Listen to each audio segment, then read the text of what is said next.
So, but you don't even need implantable chips. Now companies are actually using wearable technology to track the behavior of their employees. So they really, they just think they own us here.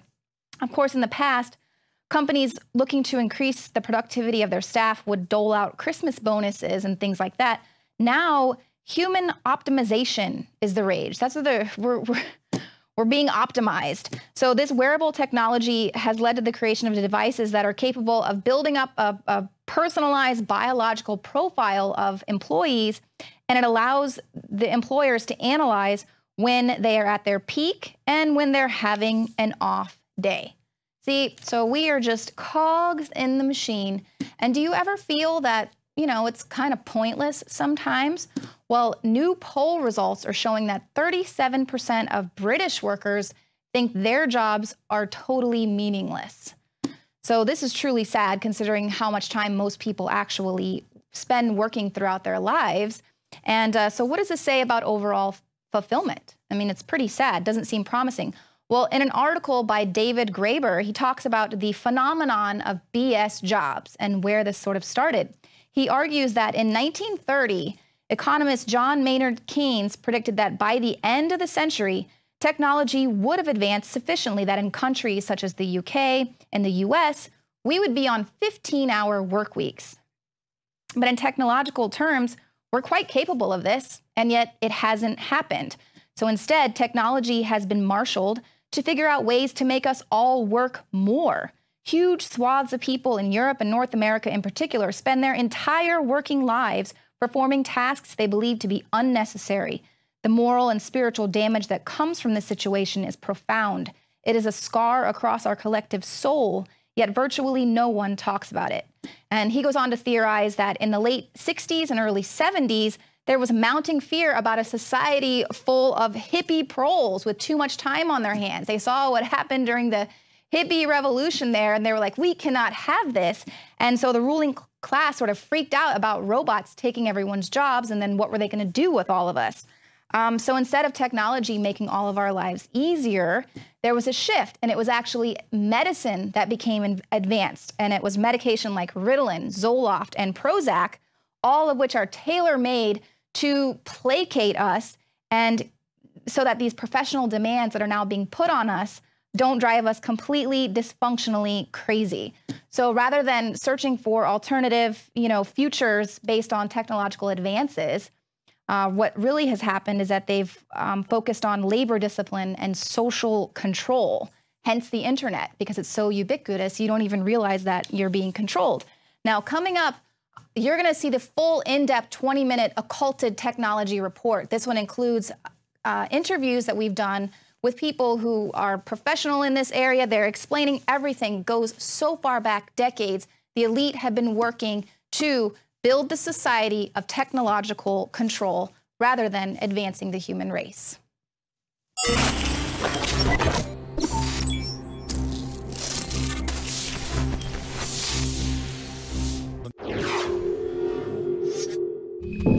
Most news stories of late are extremely difficult to believe.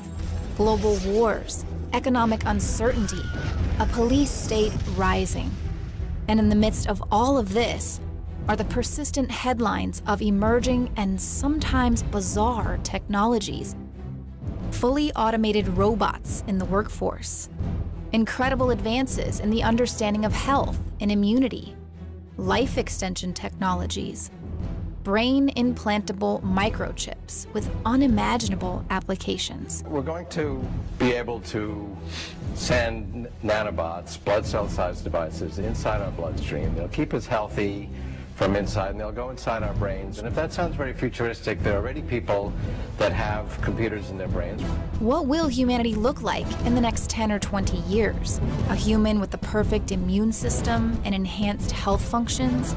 An infinitely smarter person with their brains and minds always attached to the internet? Or how about a person with the power to control their environment just by using their thoughts? It's almost impossible to say. The technological possibilities are infinite.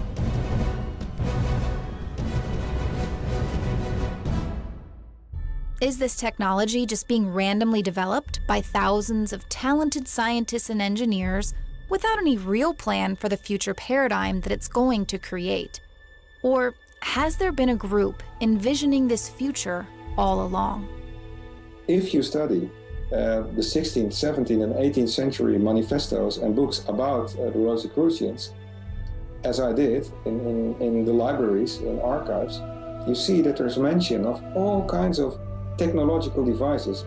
I describe such a chamber in my book, the wonders that one saw when he entered the room of an alchemist who recently had died, and the alchemist had bequeathed the will to the person, and the person enters the room, and what he describes, well, it reads like 21st century technology. It may not surprise many viewers that there is a plan which has been discussed for decades amongst the top European and American social elite, who spend their time gathering in closed-door clubs dedicated to the occult. Now, wait a minute, what is the occult anyway? The word occult comes from, simply means something that's hidden. And they used that back during the Middle Ages when somebody was going against the conventional church doctrine. Then they'd say, well, they're occultists, they're looking into the occult. And this range is a pretty good wide range in occultism anyway, all the way from tree worship or nature worship, all the way to worship of the devil, worship of some, anthropological, being somewhere. Sometimes throughout history, whether because of strategy or because of moral obligation, world leaders will open the curtains ever so slightly, giving the general public an opportunity to glimpse into the secret world of the elite. In the year 1856, an industrial revolution was threatening to overthrow the traditional agrarian forces in Italy. In England, Parliament was debating over whether England should intervene in the Italian crisis, when during this debate, Prime Minister Benjamin Disraeli warned, "There is in Italy a power which we seldom mention in this House, but without considering and understanding which we shall never rightly comprehend the position of Italy. I mean the secret societies. The secret societies do not care for constitutional government. They do not want existing society ameliorated, they want it changed." He goes on to say, "It is useless to deny, because it is impossible to conceal, that a great part of Europe, the whole of Italy and France, and a great portion of Germany, to say nothing of other countries, are covered with a network of these secret societies." Disraeli gave this warning to prevent England from miscalculating the outcome of their intervention. There was a war in Italy going on, and Italy was infested with secret societies of all kinds and all shapes. But not only Italy, in fact, the whole of Europe was infested and was out of balance because of all the secret societies that were running around plotting, scheming. It was a terrible time of upheaval if you look closely upon the situation of the 19th century. According to Disraeli, the secret occult groups are a genuine power in Europe who can and will influence the outcome of England's actions in their favor. While this speech was given over 150 years ago, not much has changed in the secret lives of the global elite. Every July, the world's top politicians, bankers, corporate financiers, academics, and other elite members gather in Northern California for the annual Bohemian Grove Retreat. This 2-week all-male get-together kicks off with their traditional cremation of care ceremony, where they burn the body of Care in effigy in front of the mysterious Great Owl and Eternal Flame. Technologies such as the Star Wars missile defense shield and the Manhattan Project were first discussed at the Bohemian Grove. The mysterious Georgia Guidestones stand as a monument to modern occultism. Sometimes called the American Stonehenge, it is unknown who commissioned this structure or why. What we do know is what the monument calls for: a world government with a world court, and the requirement that the human population never exceed 500 million. Presently, that means a reduction of about 6.5 billion people. Interestingly, these calls are similar to the recent papal encyclical, in which Pope Francis calls for a global political authority to tackle global warming. What's even more alarming is who will be on the stage with the Pope when this encyclical is formally released. John Schellenhuber is a German professor that has some very radical views on climate change, including the belief that our planet is overpopulated by at least 6 billion people. Clinton White House insider Larry Nichols shared his eyewitness account of Hillary Clinton's witchcraft retreats. I was there, folks. You understand, there's a difference in somebody that saw it or read it somewhere. I was there. Hillary would go on the weekend.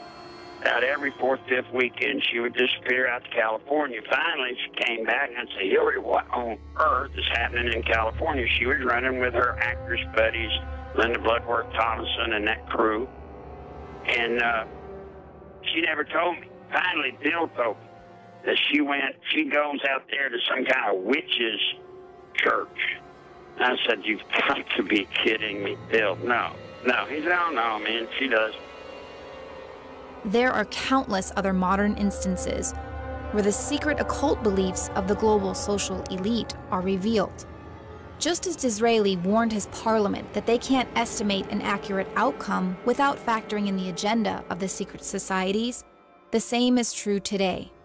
If we do not consider the agendas of these modern and powerfully connected occult organizations, then we will never understand the true motivation behind much of the political and corporate decisions being made today. It's really interesting and somewhat scary when you consider that behind some of the push for what has now come to be called the New World Order, or I guess you'd call it a global socialist system, is the idea that there is this occultism there. You get to the very top of the power pyramid and you find people who will go to occult ceremonies, wear robes. The Stanley Kubrick film, Eyes Wide Shut, was not totally fiction. Lead on, don't care, and all the winds make merry with thy ducks. Hail, fellowship's eternal flame. Once again, midsummer sets us free.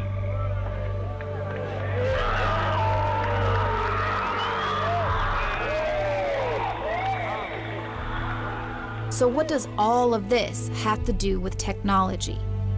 Author and historian Theo Paymans reveals in his book, Free Energy Pioneer John Worrell Keeley, that occult societies are just as obsessed with avant-garde technology as they are with exotic rituals. 19th century extremely wealthy people were definitely not only interested in, just gathering into some kind of hall and pulling down a pentagram and mumbling some evocations toward this or that deity. Occult groups routinely experimented with perpetual motion machines and zero-point energy motors.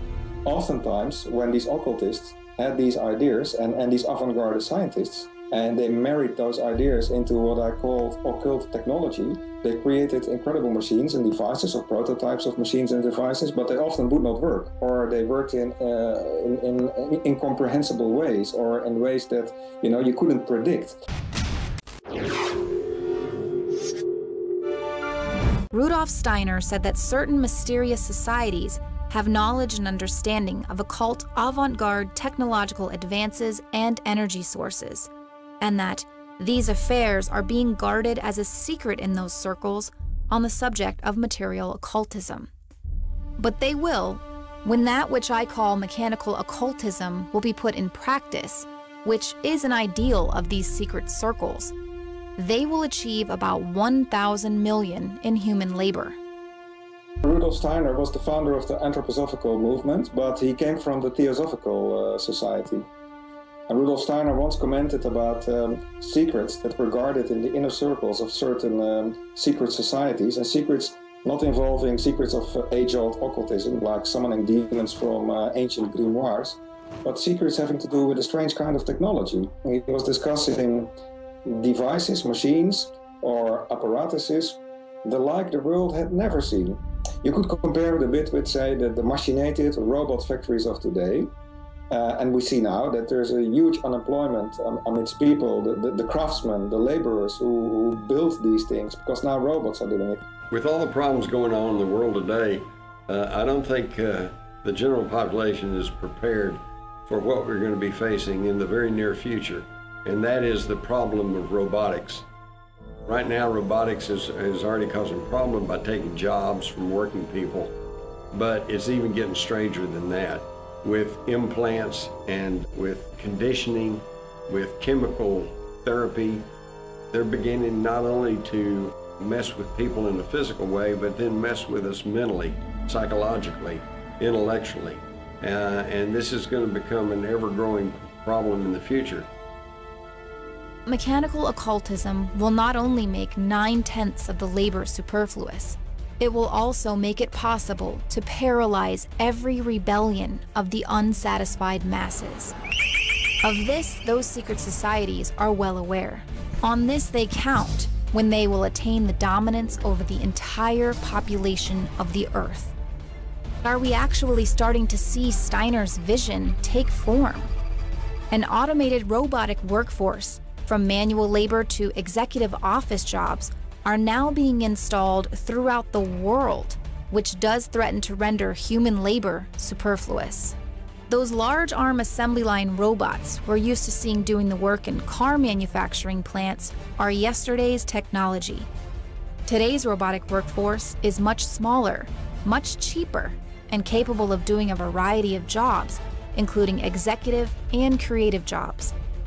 Compared to the cost of an average annual salary for just about any employee, including minimum wage workers, the robotic workers' one-time cost and near perfection in their job execution is a very appealing option. Especially now, since many cities are nearly doubling their minimum wage rate, and robots don't go on strike. Is this exactly the same as what Rudolf Steiner meant? He envisioned machines. These machines could be steered by the thought, by the willpower, by the force of the will. So what we would be having is something that goes beyond, say, the robotic workers that we see now in the factories, because in fact they are just mechanical devices following a prescripted program.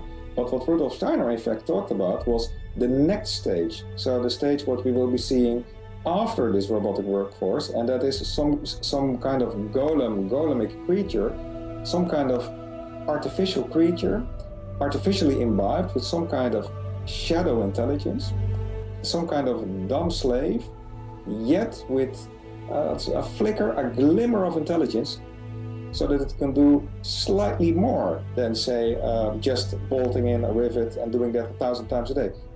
Think, for instance, the weird robots that you saw in the Terminator series, stuff like that.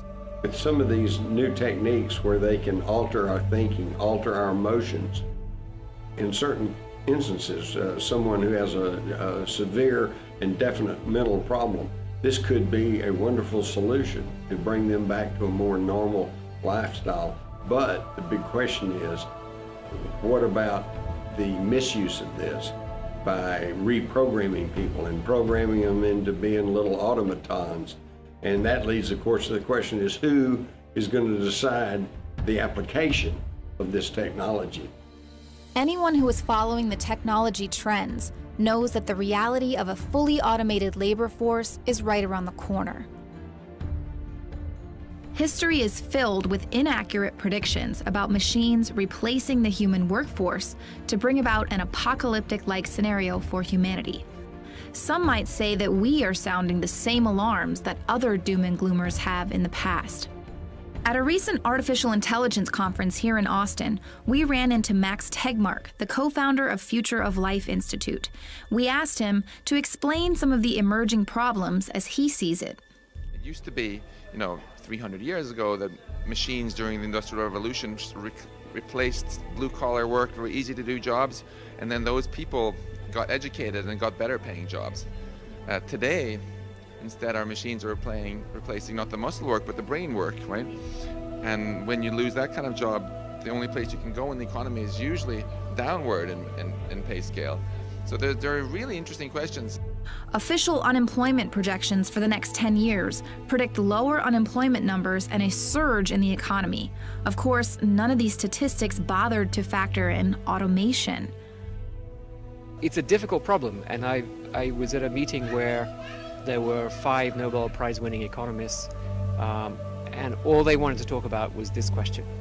What's the future of employment and the structure of the economy when most of what we call work now is being done by robots? And unfortunately, even though that was what they really cared about, they had no suggestions.